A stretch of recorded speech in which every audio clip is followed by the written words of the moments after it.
Tim Anderson and Liam Hendriks represented the Chicago White Sox in Los Angeles. What White Sox players could head to the Midsummer Classic next year? Speaking of all-stars, the Washington Nationals might be looking to trade Juan Soto. Could the White Sox be a landing spot? And I'm going to tell you what the White Sox did on day 3 of the MLB Draft. You are Locked On White Sox, your daily Chicago White Sox podcast. Part of the Locked On Podcast Network, your team every day.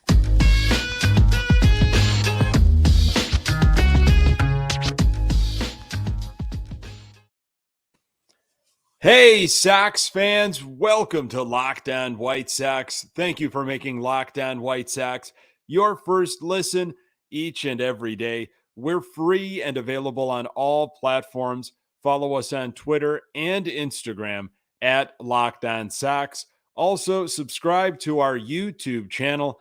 Just search Locked On White Sox. Hey, I'm your host, Nick Morawski, a lifelong, die-hard Chicago White Sox fan, recording this podcast just blocks from the ballpark in Bridgeport. You can find me on Twitter at Nick_GGTB. Really appreciate you letting me steal some of your time to talk White Sox during this All-Star break. Locked On White Sox is part of the Locked On Podcast Network, your team every day.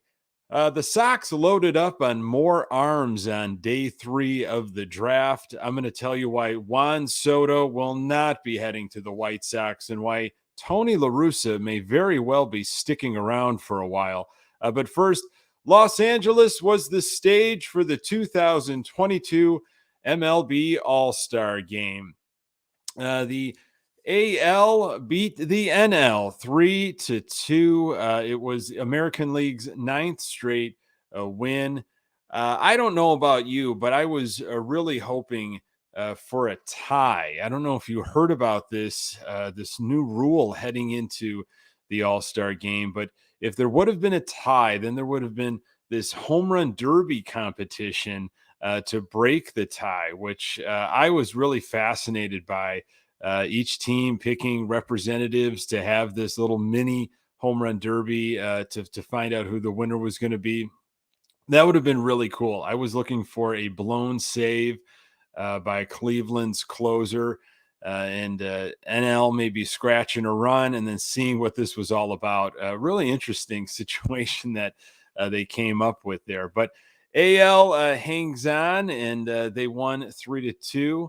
A lot of interesting stuff going on in this All-Star game. Boy, it has been, it's different year after year. They introduce new things. We're going to get into some of that. Tim Anderson, it was his second All-Star game appearance, first time as a starter. He was hitting 7th for the American League. It was the first time the White Sox had a shortstop start the game since 1970. Luis Aparicio, of course.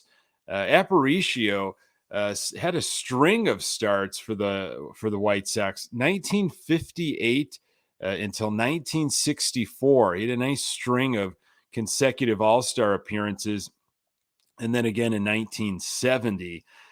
Tim Anderson was 1 for 2.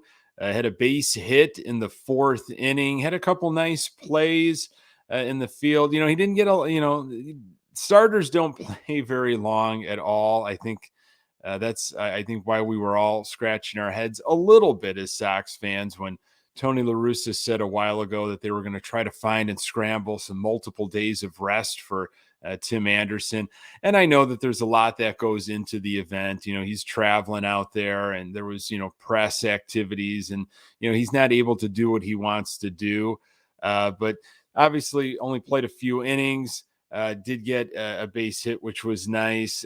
Sometimes there's a lot of times as Sox fans, you have to wait throughout the game because the White Sox have not had a lot of starters. There have been a lot of reserve players. So will a certain player get an at-bat? Last year, Tim Anderson did not get an at-bat, even though he was, of course, on the team.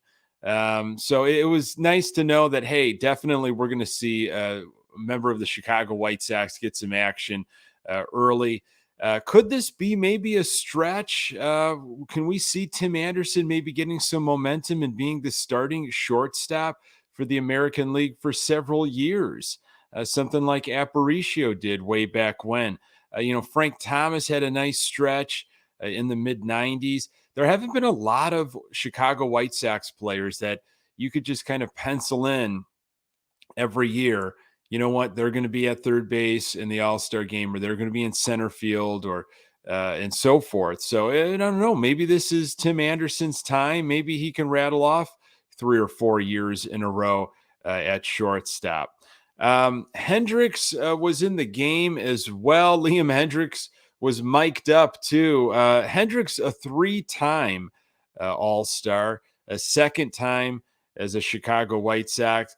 Hendriks came into the game in the 8th inning to get the final out of the inning. He was also mic'd up, and the announcers asking him if if he was going to come in and get the save in the 8th and then also come back in the 9th, essentially a 4-out save.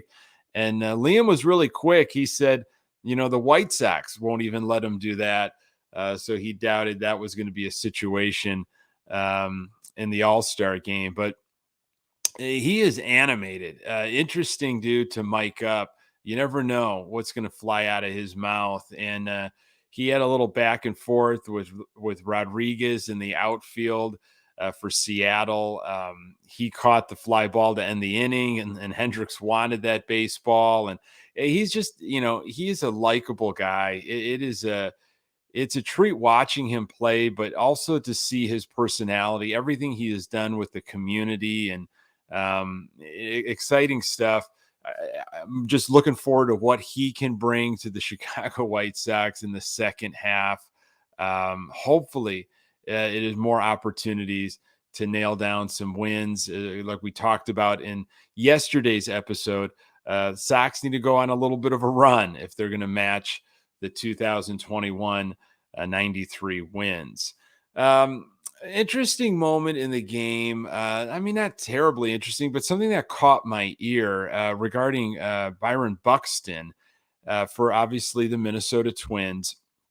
It was his first trip to the All-Star game, and they made a note of commenting 10 years after being drafted second overall, he's finally an All-Star. 10 years. And I had to go back and I looked at just the amount of years that he has been injured. He has had so many health issues, and finally he's healthy, elected to the All-Star team. So that it makes you think a little bit about some of the guys that we have on our team, guys like Yohan Moncada, maybe Eloy Jimenez, where it feels like, they should be an All-Star, especially Moncada. There was some talk maybe last year, but there's time. Here's Buxton. You don't want to wait 10 years, right? But here's a guy that finally is healthy, and he's on the All-Star game. So we'll see. There's a lot of guys on our team that if they stick around as members of the Chicago White Sox, it's never too late. I think some of these guys will get to see the Midsummer Classic sooner rather than later.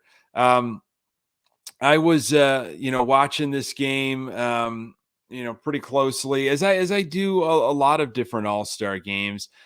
Thinking back to one of the first All-Star games that, I watched as a kid, I had to go back to 1989. I was probably 8 years old, and here's a game where Bo Jackson, Wade Boggs, they led off the All-Star game going back-to-back home runs. This was a time where you just did not see the best of the best playing regularly. Yes, there was Sports Center, and you saw them, and highlights, and but there wasn't MLB TV. There obviously wasn't, social media or tablets. You didn't have access to players from all over the country, the best of the best. So it was really the All-Star game where, these players that you had on your baseball cards, came to life on TV. Those games were so special. And of course, they were wearing their own jerseys, which was kind of a cool thing to see everybody representing their own team's jersey on this big collection. And that was the case for a long, long time. Last year, 2021, the All-Star game featured a specific jersey. Every National League and American League had their own jersey, of course, coinciding with the deal with Nike. And I don't know, last year wasn't the greatest uniform. I didn't mind this 2022. But Rob Manfred, commissioner of MLB, weighed in. He, of course, praised Nike, and he added, this was his quote, "I never thought that a baseball team wearing different jerseys in a game was a particularly appealing look for us." Interesting quote. It's really dollars and cents. I mean, it's selling the jersey, it's selling the hat, more merchandise, and there's different styles of the hats, and there's probably, that's going to be sold, and it'll probably be sold at full price for a while still. You'll be able to find it at Chicago Sports Depot or on the website, all that stuff. But I kind of miss the every team wearing their own jerseys. It was a bit of a rough day for Rob Manfred. He was, he interviewed on a lot of different things and started talking about the treatment of minor leaguers. I don't know if you saw some of this information. And this is a snippet of Rob Manfred's response about the defending the sport's treatment of minor leaguers. He said, "I kind of reject the premise of the question that minor league players are not paid a living wage." That prompted immediate criticism from a players' advocacy group. This is what advocates for minor leaguers had to say.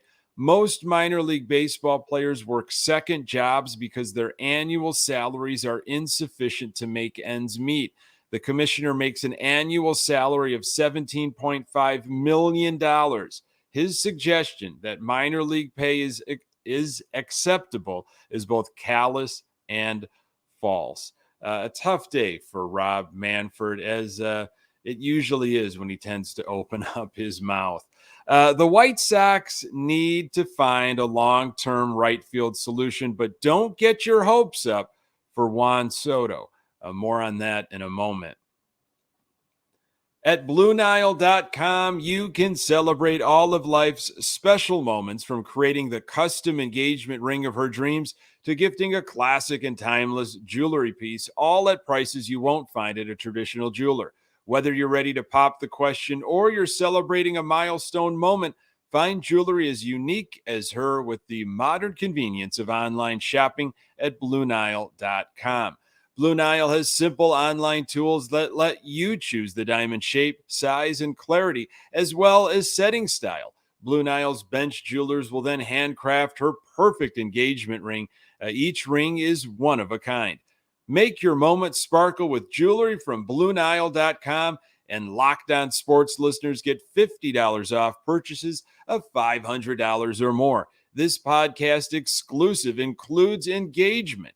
Use code LOCKEDON. That's code LOCKEDON. Plus, every order is insured, ships free, and arrives in a discreet packaging that won't give away what's inside. Shop stress-free and find your forever piece. Go to BlueNile.com today. Which NFL stars move the betting line the most? Starting July 18th, Locked On gives you the 50 most valuable players in the NFL from the odds makers at BetOnline. Available July 18th on Locked On NFL, wherever you get your podcasts and on YouTube. Okay, so the Washington Nationals, their superstar Juan Soto, 23 years old, right fielder. He just won the home run derby, of course, a few days ago. You might have seen this on social media. Recently, this started popping up, and it created a lot of debate amongst White Sox fans, as these types of situations tend to do. Anytime there's a sniff that a major star might potentially not be re-signing with their team. Of course, this always happens in the offseason. But right now, we're talking about it mid-season. And sources say that Juan Soto turned down a 15-year, $440 million offer that would have been the largest contract in baseball history. He is eligible to be a free agent after the 2024 season. Washington Nationals are now apparently open to listening to potential trades. Some team officials no longer believe they will be able to reach any long-term deal with Soto. A lot of crazy debates kind of popped up. I saw on Twitter and other social media platforms. You might have been having these conversations with Sox friends of yours. What would it take? Could the Sox actually land Juan Soto? I mean, it just boggles the mind. Well, BetOnline has got some odds that they have put out of where the next landing spot for Juan Soto will be. And right now, the New York Mets and New York Yankees, no surprise there, are front runners for the next team Soto plays for. Those odds are plus 400 and plus 500 respectfully. White Sox are in the conversation or at the table, if you'd want to use Han speak. White Sox are ranked 13th on the list at plus 1,400. So what would a trade package even look like? I mean, do you dangle Yohan Moncada and Robert, throw in maybe Kopech, a few draft picks, a few prospects? Does Aloy get talked about in there? I mean, I can't even imagine all of the stuff that you'd have to package together for Juan Soto. And for what? I don't know how much service time you're going to end up getting, because I doubt it that the White Sox even think about re-signing him. I mean, 400 plus, where's he going to go to? 450, 470? What is he looking for? Was it a situation where he just didn't want to play in Washington, or was the money not quite there? You're looking at an organization in the Chicago White Sox where their most expensive contract came a few years ago, and that was to Yasmani Grandal, 4 years, $73 million. Okay. White Sox are one of the very few teams to never offer a $100 million contract or more. Okay. So when you start talking about, even re-signing Soto, that's not even a question. Could you trade for Soto? I mean, maybe, but the amount of stuff that you'd have to package together, the amount of eggs you're putting in that basket for one guy, I just don't see it happening. I mean, there's a lot of disappointment. There still is, over the fact that the White Sox didn't try to bring back Carlos Rodon. And the same thing applies there. The White Sox just do not pay for pitching. They do not pay that much for players. I mean, look at their track record. Yes, there was some health issues, and there's some questions regarding, what's going on with him, and can he really hold up? Can he be durable? What are you really paying for? I mean, even if Rodon had a clean bill of health, he probably wasn't going to only go for 2 years, $44 million. But I don't think the Sox were going to even entertain that and pay anything even close to that. The Sox just don't offer those types of contracts, especially to pitching. So the Soto thing is an interesting debate. These are always fun to have, especially during the All Star break. And of course, we're only a few weeks away to the trade deadline. Obviously, the Nationals want to get absolutely everything they can. I don't even know what a package would look like. I mean, I would assume Robert would probably be in there.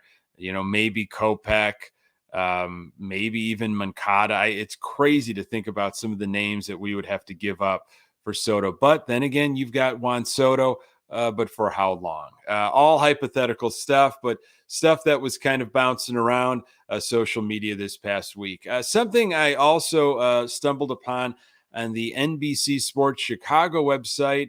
It kind of maybe flew under the radar. Maybe you saw this. This was an article centering on Tony La Russa and what his status is. Will he be continuing to manage this season? What about next year? He's got that 3-year deal, and next year is the third of the 3 years.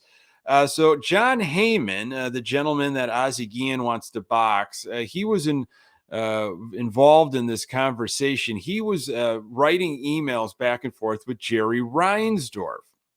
Now, John Heyman mentioned that Reinsdorf emailed him back stating he couldn't provide that sensitive information regarding will La Russa come back or not. But the reporter believes from the evidence at hand that La Russa won't be leaving anytime soon. And this is a quote from John Heyman. He said, "My assumption belief regarding La Russa is safe and will manage out the season, at least this year and probably next season as well." So I don't know. What do you want to believe, John Heyman? I don't know if I do. I've heard reports from other folks, that he might be gone this week, and he might be moved to a different position. I don't know if those were real reports or if that was just someone wishful thinking, but, I don't know what's going to happen. The way the Sox finished that first half, I got a feeling you're going to continue to see Tony La Russa managing the Chicago White Sox. Hey, it was day 3 of the MLB Draft. I'm going to tell you why pitching was the focus again. More on that in a moment. BetOnline.net is the fastest and easiest way to check in on all your betting needs. Find all your favorite sports and events at the #1 online source for odds, lines, and games. Find reviews and news of every league, including Major League Baseball, NFL, NBA, NHL, combat sports, esports, and even golf. BetOnline continues to be the top online resource for all your sports wagering information, from live in-game betting, scores, and podcasts that have you covered. Head to BetOnline today or use your mobile device to learn more about the action happening today. BetOnline, where the game starts. So draft updates for you. Day 3 specifically, Sox took 6 pitchers, 3 third basemen, and an outfielder. In round 11, they took an outfielder, Jordan Burke from Miami University. In round 12, a third baseman, Brooks Baldwin from UNC Wilmington. And then in round 13, they got back to pitching. So in round 13, 14, 15, 16, 17, it was all pitching. That round 13, right-hand pitcher Mason Adams from Jacksonville University. And round 14, left-hand pitcher Shane Murphy from Gilbert Chandler Community College in Arizona. Round 15, a right-handed pitcher Billy Seidel from Duke. Round 16, a right-handed pitcher, Tristan Stivers from Texas State. Round 17, another right-handed pitcher, Nick Altermat from Minnesota State. And then round 18 and 19, third baseman, Bryce Willits from UC Santa Barbara, and Drake Logan from Shelton State Community College in Alabama. And then in round 20, got back to pitching with a right-handed pitcher from Ohio State, Ethan Hammerberg. Lots of pitching in this 2022 draft for the Chicago White Sox. We mentioned it on the podcast recently. That is something that the Sox have needed to improve. They do not have a lot of depth. They do not have a lot of arms, and it would be nice to just get a lot of homegrown talent, get a lot of arms, work that through the system, see which ones that we can, bring to the top. And again, not all of them are going to see a White Sox uniform. It's always fascinating, the process in each and every one of these. Some of these names we might never talk about again. Some might be more surprising than others. But I, for one, am really interested about what's going to happen with some of these arms. I'm excited that the Sox went down this route. Thank you, folks, so much for making this podcast part of your daily routine. You can find the Locked On White Sox podcast absolutely everywhere you find your podcasts. We are on Twitter and Instagram at Locked On Sox. You can find me on Twitter at Nick_GGTB. Thanks for making Locked On White Sox your first listen each and every day. Now make your second listen Locked On MLB Prospects. Host Lindsey Crosby is a prospect encyclopedia, and he's going deep on the MLB stars of tomorrow. It's free and available wherever you get your podcasts. Hey, really appreciate you making time for the Locked On White Sox podcast. I'm Nick Morawski. Until next time, go Sox.